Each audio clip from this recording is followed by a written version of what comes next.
extremamente simples. Doutrina é o ensino, né? Essencialmente significa ensino.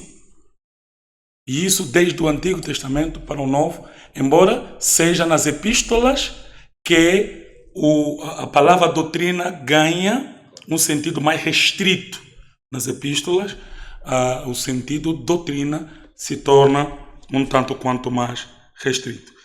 Quando nós consideramos ensino, doutrina e ensino, e nós entramos para a questão da doutrina bíblica, nós consideramos então que esse ensino é o ensino de Deus, ok?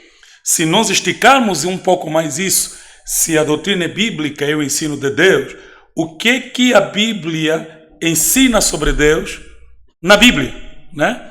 E vamos encontrar aquele tema que penso que toda a ortodoxia concorda, que o tema central e o ápice da doutrina cristã é Cristo, certo? Cristo é o centro, é acerca de Cristo que desde Gênesis a Apocalipse se trata. O próprio Jesus diz assim: vocês examinam as Escrituras e julgam ter nela a vida eterna. Elas falam de quem? De mim. Jesus está a dizer que a Bíblia fala de mim, ok? E quando Jesus falava isso, não tinha no Novo Testamento. Ele está a dizer que o Antigo Testamento fala dele. Então, o Antigo Testamento trata do Cristo que viria, enquanto o Novo trata do Cristo que veio. Então, aí nós temos essa soma de Cristo presente nas Sagradas Escrituras. Então, o ensino, ou a doutrina, é o ensino sobre Cristo, é sobre Jesus. Tudo que sai do escopo de Cristo, certamente não pode ser mais doutrina. Jesus certa vez para e pergunta aos seus discípulos: por que os homens dizem que eu sou? E todos começaram a dizer, uns dizem que tu és Elias, outros Jeremias, outros Isaías, um dos profetas. A resposta que Jesus esperava ainda não era aquela, porque depois perguntei vocês, que dizem? E Pedro diz assim: tu és o Cristo que haveria de vir. Só que ali aparece exatamente a totalidade das Sagradas Escrituras nas duas respostas. Primeiro, é que Cristo estava visto em Elias, porque eles compararam a Jesus com Elias, né? Ou vamos dizer assim, compararam Jesus com a lei, com os profetas, ok? Com os pais. Então quer dizer que Cristo já estava naqueles que estavam antes dele. Porque se eles comparam Cristo com todos que vieram antes dele, só temos duas opções: ou Cristo imitou todos, ou todos imitaram a Cristo, né? E Jesus Cristo diz algo interessante: antes que Abraão fosse, eu sou. Se Jesus é antes de Abraão, então tem que ser antes de Elias, antes de Jeremias, antes de todos os outros profetas, ok? Então, se Jesus veio antes, é mais provável que todos imitaram ele. Então todos tinham um pouco de Jesus, todos eram metade onde Jesus é inteiro. Então Isaías sozinho não podia ser, então veio também Jeremias, depois veio mais Elias, veio outro.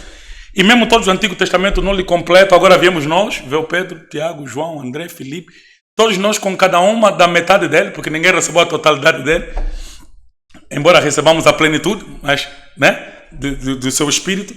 Então, o que é na verdade a doutrina? A doutrina é o ensino sobre Cristo. A doutrina de Deus é Cristo, ok? Desde Gênesis a Apocalipse, a doutrina de Deus é Cristo. Tudo que foge do escopo de Jesus é peso, ok?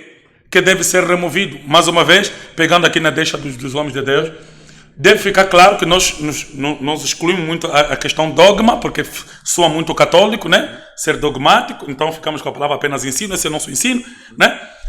Mas o nosso ensino tem que ser o ensino das Escrituras. Não é a igreja que determina o que a Bíblia ensina, é a Bíblia que determina o que a igreja ensina.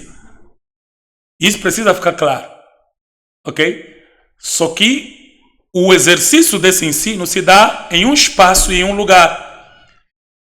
Quem conhece de hermenêutica precisa compreender que eu não falo apenas a partir do que a Escritura fala, mas também a partir do entendimento de quem me ouve. Jesus Cristo disse a Nicodemos: se eu te falo das coisas naturais, já não entende. Se eu te falar das celestiais. Então Jesus estava querendo dizer o quê? Que eu falo contigo a partir da maneira como você entende. Então muitas vezes os dogmas da igreja se formam a partir dali. É que eu exerço o ministério no Lubito, a partir de pessoas do Lubito, com o entendimento do Lubito, e o ensino que eu passo, ele é de Deus, mas ela é articulada com os argumentos compreendidos pelas pessoas do meio em que estou inserido. E ali se forma algo que quando vier uma outra geração precisa ter Bíblia para compreender que os nossos pais estabeleceram um ensino numa época, num entendimento, que eu preciso arrancar todas aquelas questões que não são da Bíblia para deixar apenas a Bíblia. Ok? E nós vamos aí entrar, por exemplo, para a questão de Tito. Deixa eu dar o exemplo para passar a palavra. Em Tito capítulo 2, Paulo trata uma questão de um tempo, e aqui entra uma questão teológica, né? Vejo que aqui estou com teólogos também, então deixa ser teológico, né? Porque o pregador muitas vezes tem que ser pregador, né? O teólogo é bem mais articulado, sistemático, muito mais cuidado. Nós, pregadores, temos que romper, olhar para as pessoas que não estão a entender, dar exemplo com o lugar onde ele está, para conseguir só alcançar a alma dessa pessoa, levar cativa a Cristo, a mente dele, né? Então esse é o lado do pregador, né? Mas vamos lá aí, numa questão teológica. Nós temos aí a questão a priori e a posteriori, né? Quando nós lemos uma questão a priori e a posteriori, e é uma leitura hermenêutica muito séria quanto às questões teológicas. Vamos lá. Paulo, em Tito capítulo 2, versículo 8, 9 e 10. Paulo não legitima a escravatura. E afrocratas usam esses textos para nos atacar, por exemplo. Que Paulo legitima a escritura, eu passo a ler. Deixa lá ver. Paulo, linguagem sã e irrepreensível, vou ler a partir do versículo 9. Exorta os escravos a que se sujeitem aos seus senhores e em tudo agradem, não contradizendo, não defraudando, antes mostrando toda a boa lealdade, para que em tudo seja um ornamento da doutrina de Deus, nosso Salvador. Olha a palavra usada aqui, doutrina de Deus, nosso Salvador. Nota a palavra escravo, fica calmo, obedece o teu Senhor, não defraude, lhe agrada. Você consegue entender isso? Lido por um africano? Porque o afrocata, quando lê escravo, ele pensa logo que é negro. Só que os escravos dessa época eram tão brancos quanto os senhores deles. Ou tão mulato, ou tão amarelo, sei lá, qualquer que seja a cor. Nós encontramos que a escravatura é algo da própria existência humana. Teve escravos, japoneses escravizaram chineses, africanos, egípcios escravizaram israelitas, né? Brancos escravizaram brancos, escravos se vendiam. José foi vendido como escravo, depois se torna governador, ele era escravo, certo? Então, quando você lê a escravatura clássica, ok? Digamos Bíblia, eu vou chamar de escravatura clássica. Ela não é, na verdade, escravatura como a africana, ou aconteceu aqui em África, dos negros, certo? Mas quem lê isso, num tempo como este, vai entender que logo esse versículo legitima escravatura, mas não é verdade, ok? Digamos então que a escravatura foi há 500 anos atrás, e esse texto tem 1900 anos, bem antes. Será que Paulo sabia que os brancos iam descobrir a África, depois iam escravizar? Deixa eu meter já um versículo para facilitar o Senhor de escravizar o negro que ele vai encontrar. Não é isso que aconteceu. É que, a priori, Paulo escreve esse texto numa época que já havia escravos. Quando havia guerras, quem vencesse a guerra naquele sítio, os homens que ele recolhia ficavam escravos deles. Ok? A Bíblia também podemos chamar um livro do povo que muitas vezes foi escravizado. Povo escravo. Israel é o povo escravo que Deus livrou. Nós, quando vemos ali Daniel, Sadraque, Mesaque e Abednego, foram carregados como escravos, embora encontraram por causa da inteligência, da sabedoria, algum nível de liberdade. Quando sabemos de Esther, né, Hadassah, foram levados como escravos, né, como Mordecai, e foram ali. Então nós temos uma história de escravos. A Bíblia também é a história de escravos. Agora, Paulo, o evangelho chega a um povo que a escravatura era a manutenção social deles. Viviam assim. Ele é o pregador do evangelho. Agora imagina, eu chego numa altura para pregar o evangelho numa área, chego lá já assim, escravatura não, abandono. Eu morri já. O evangelho estragou, me mataram já, porque o Senhor tem armas, ok? Paulo chega, prega o evangelho para um povo que a escravatura faz manutenção da sua própria sociedade. Agora, se converte um senhor, se converte um escravo, como é que eu lhes ensino a doutrina de Deus? Como é que eu lhes ensino essa doutrina? Ao senhor vou dizer, você é o senhor, cuida bem do teu escravo, porque você também é escravo de Cristo, e Cristo te cuida bem. Entendeu? O centro desse ensino é quem? Cristo, porque Cristo é Senhor. Então, eu posso ensinar senhorio ao Senhor que tem escravo. Disse você, Senhor, cuida bem do teu escravo, porque você também é escravo de Cristo, e Cristo não te escraviza. Ele é o Senhor bom. O Senhor sai do culto, eu vou tratar bem meu escravo como Cristo me trata. E chego no escravo, digo assim, ó escravo, obedece teu Senhor, porque Cristo também tudo se fez servo, se fez também escravo. E obedece seu Senhor. Quer dizer que o centro do ensino, da doutrina é quem? Jesus. Jesus é exemplo, quer do Senhor, quer do servo. Porque Cristo é Senhor e é servo. Ele foi tão servo que ele foi levado com pancada, não reclamou, não se queixou. Mas para legitimar que Paulo não estava a legitimar a escravatura, diz assim, mas se encontrou a oportunidade de ficar livre, arranja a maneira e fica livre. Porque não é para a escravidão que justamente lhe chamou. Seja livre. Ok? Então Paulo está a dizer, a priori, eu já encontrei a escravatura, mas eu te ensino a viver de maneira sã no meio da escravatura, mas deseja ser livre. Noutra palavra, o dia que vocês forem livres, encontrem mesmo liberdade. Chegamos nesse tempo. Como é que esse versículo se aplica hoje, pastor? Esse versículo tem que ser lido agora a partir da maneira como nossa sociedade é. Nós não temos mais escravos tal obrigação, mas temos outro tipo de escravo, o escravo do salário. Então você também tem que obedecer ao teu patrão. Tem que trabalhar, tem que se esforçar com a tua própria mão. E você, patrão, trata bem teu empregado, paga bem bom salário, cuida. Então, nota que aqui não existe legitimação. Ele usa o termo escravo, porque o termo escravo era um termo da sociedade em que seu ministério, ou no tempo em que ele exercia seu ministério, é um termo normal. Ok? E fica claro aqui, quando vocês encontram com o afrocrata, escravo aqui não é negro. É mesmo irmão da mesma pele deles, aí, do Médio Oriente, entre eles. Certo? Então, isso precisa ficar claro, só para os irmãos entenderem que a doutrina é o ensino. O ensino dado, e por isso Hernando G. Lopes fala muito sobre isso, quando vai falar, por exemplo, da exposição, mensagem expositiva, ele diz que pregar é simplesmente ler, entender o texto, explicar e aplicar. Aonde é que muitas vezes acontece aquilo que poderíamos, na outra geração, chamar de desvio? Na aplicação. A explicação é bíblica, mas a aplicação é contextual. Certo? Obedecer não é bíblico. Não é ensino bíblico. Só que no contexto de Paulo, eu estou a ensinar um escravo a obedecer ao Senhor. Então a aplicação para ele é contextual. Não é que eu estou a dizer que esse escravo é bíblico, não. Eu estou a dizer que você é escravo e estou a te trazer Bíblia. Obedece. Quem está percebendo o que eu estou a dizer? Fica claro, né? Nem que Paulo está a dizer que a pessoa tem que ser escravo. Não. Ele está a dizer ao escravo que já é escravo, a priori, que a obediência é bíblica. É um ensino que não vai mudar nem hoje, nem amanhã, nem...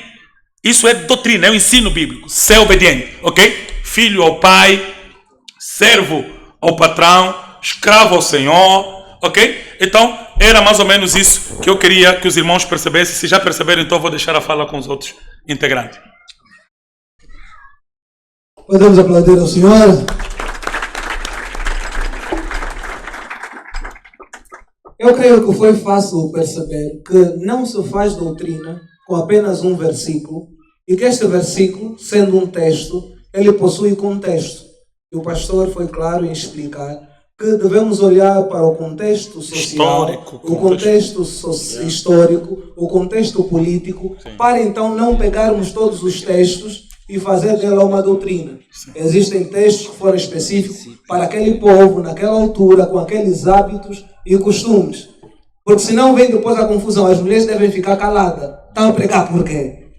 E nós percebemos, não, Paulo escreveu para um povo dentro de um contexto. Esse contexto tinha um contexto político, histórico e social. Então nós vamos dar continuidade agora. E o contexto do texto, desculpa só, e o contexto literal do texto já é claro, né? Porque o contexto não é nem de pregação, o contexto é de julgamento de profecias. Ok? Muitas vezes nós tentamos esforçar para aplicar isso dentro de um contexto de pregação. O contexto aí não é de pregação. O contexto nem é de oração, o contexto aí é de julgamento de profecia. E nós africanos nem podíamos entrar nessa discussão aqui dos europeus, porque nós em África já temos isso como tradicional.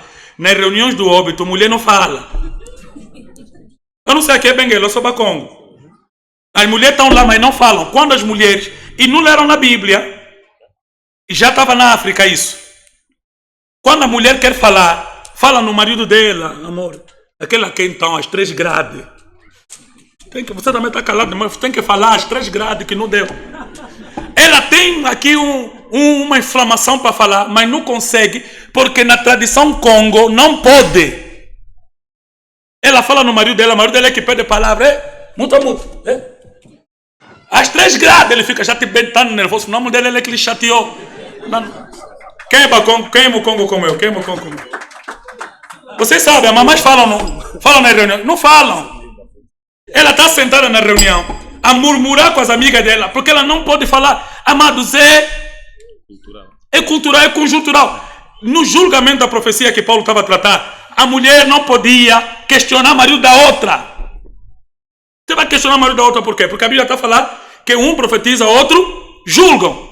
Mas depois ele trata da mulher, mas a mulher fica calada. Se tiver uma dúvida, pergunta ao seu marido lá em casa. De outro modo, tenho que chamar aqui o que aconteceu na IPEB, na reunião da Igreja Presbiteriana, no entanto reformada do Brasil, em que Augusto Nicodemos levanta essa questão, e o pastor Josafá estava a rebater com ele, ok? Porque Augusto Nicodemos levanta essa questão colocando da seguinte maneira: se nós dissermos que esse contexto é de pregação, nós colocamos Paulo em contradição com Paulo.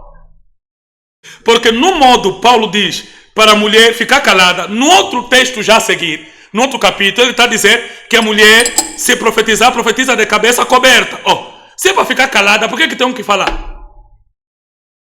Quer dizer que na reunião a mulher podia profetizar, só não podia julgar a profecia. Logo, para profetizar eu tenho que falar, ninguém profetiza de boca calada. Ou não? Então nós temos que articular, temos que ser sinceros com o ensino de Deus e entender o contexto em que ele se aplica. Então temos a explicação da verdade e a aplicação da mesma. E a Bíblia diz: se tiver alguma coisa, pergunta no teu homem. Ele é o único, você pode lhe questionar. No marido da outra não. Porque naquele contexto é ofensivo você questionar o marido de outra pessoa. Se levantar e fazer questionamento, principalmente na reunião. E até porque o evangelho, naquela altura, já estava quebrando um paradigma. No judaísmo, homem e mulher não podiam estar na mesma sala. O cristianismo veio, quebrou isso. Metia todo mundo no mesmo culto. Para judeus aquilo era loucura. Como é que vocês cultuam com mulher aí mesmo na mesma sala? Estão aí a orar. Uma mulher profetiza, outro homem profetiza, depois os homens julgam. Essa reunião é como? Esses aqui se desviaram. Ok? Essas irmãs aqui é graça. Dão glórias a Jesus que vos meteu aqui no nosso meio. Não estariam aqui. Amém? Mesmo nos milagres não vos conto. 7.000 homens. Sem contar mulher e criança. Amém? Cristo vos contou. Dê glória a Deus por isso. Dê glória a Deus. Amém? Cristo contabilizou-vos. Cristo vos colocou na história. Cristo vos deu alguma voz. Então nós temos ali as 4 filhas de Filipe, profetizavam só para mulheres? Não. Paulo se internou na casa dele. Nós temos Priscila e Áquila, que chamaram a Paulo e lhe ensinaram melhor o caminho da salvação. Será que Priscila estava calada? E a Bíblia coloca sempre Priscila e Áquila, nunca Áquila e Priscila, mulher na frente do marido. Então, amados, nós temos que entender o contexto em que a priori Paulo ensina essas doutrinas, quer seja na maneira como a mulher devia se posicionar, como o escravo devia se posicionar, para entendermos o que é doutrina e o que é aplicação da doutrina no tempo, no